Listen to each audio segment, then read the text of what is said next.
20,000 are on this mountainside alone. The children are in most danger from the bitter cold and lack of food.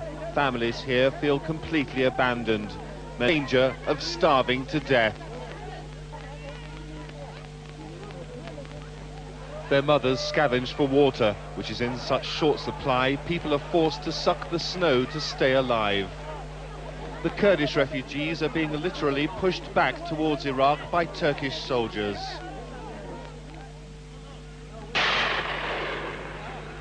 Any Kurds who try to get past the soldiers are hunted down. This man was caught and knocked unconscious. Every day, more illness, more disease. This man lost his left arm because of gangrene. Now part of his right arm has also been amputated. This woman is covered in napalm burns, attacked by the Iraqis as she fled. Kurdish doctors say they must have medicines or they won't survive. All of us will die. Even doctor will die. The dead remain uncounted. Every morning they carry out those who didn't make it through the night. This 80-year-old man walked for 9 days with no food. He made it to the border only to die of exhaustion. His heartbroken son stayed with him until the end.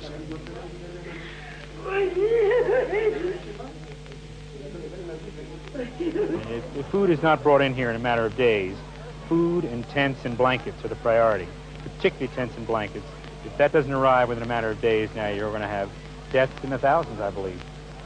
2 RAF Hercules planes tried to deliver food and medicines today, but severe weather forced them to turn back to their base in southern Turkey. They'll try again tomorrow. When food and blankets do get through, there's anarchy.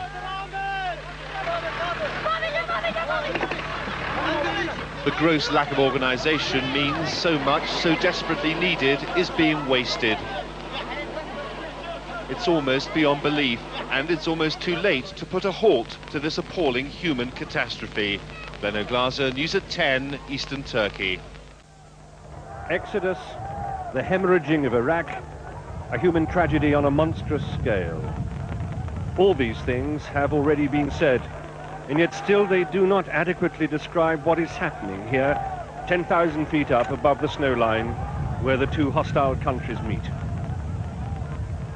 But what more can you say to describe these hundreds of miles, families all, who do not believe they brought Saddam Hussein's vengeance on themselves and continue to bring with them a sense of betrayal?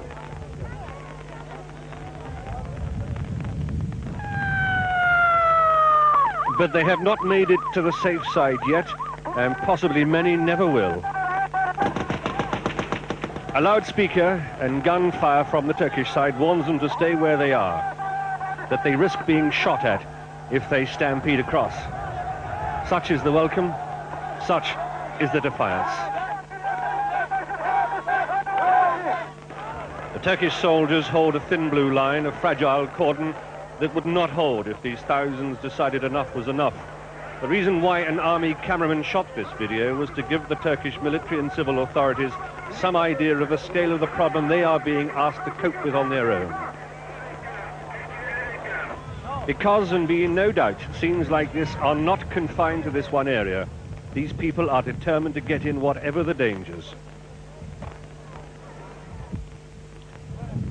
Numbed by the risk, they travel through any pass, through any minefield along this 200-mile border, unconcerned about the dangers ahead, only looking back at what they are running away from.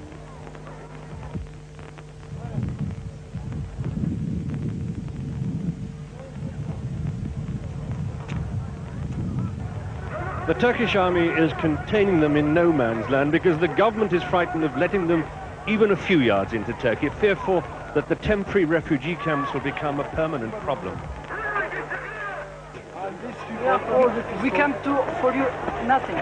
But the general finally agrees, and the sick and their carriers are beckoned up across the valley, across no man's land, into Turkey.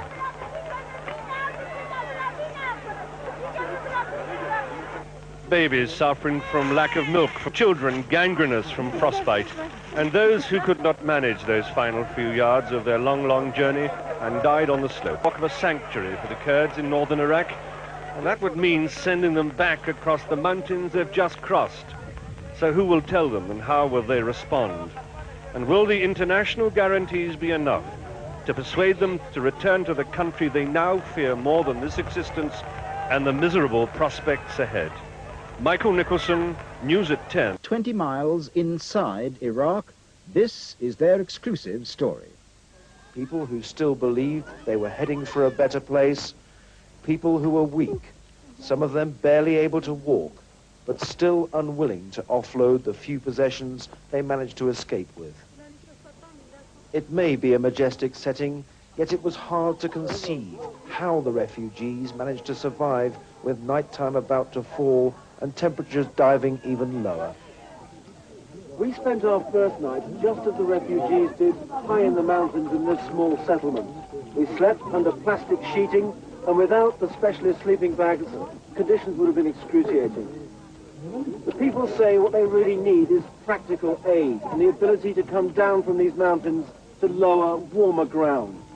So far, the only aid that's arrived here are these MREs, meals ready to eat, dropped from the sky by American C-130s. In this pack, corned beef. In this pack, chocolate. But what the people really need is help, practical help, now. The freezing morning saw the departure of several families heading on for Chukoja, many of the children so tired and so cold they couldn't face another day of walking. During the night, a baby had been born a few yards away from where we had slept. Its parents had given no thought to giving their first son a name. They were too worried about whether they'd survive as a family.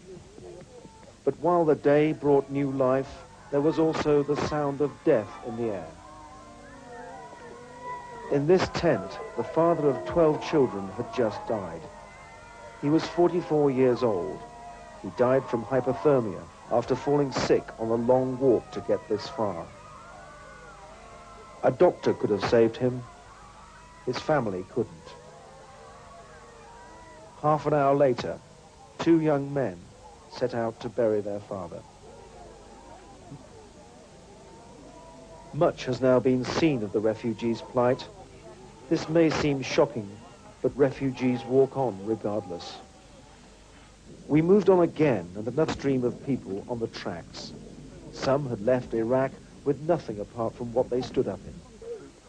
Shoes either wore out earlier in the walk or simply got stuck in the mud. Many carried on barefoot. Our first sight of the transit camp from which they were heading was the haze of wood smoke hanging above the valley.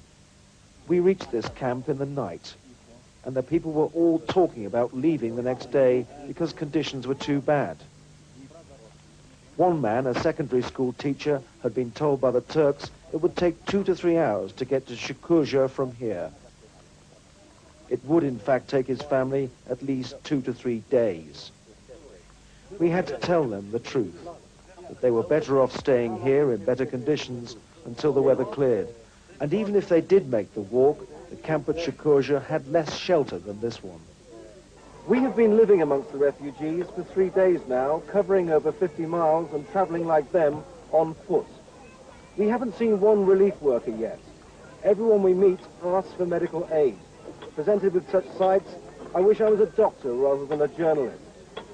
Some ask political questions, and they try and blame President Saddam Hussein, President Bush, Turkey, or the international community. But most ask one simple question, which they say shouldn't involve politics. Please help us now. Andrew Simmons, ITN, Shiurluk on the Turkish-Iraqi border.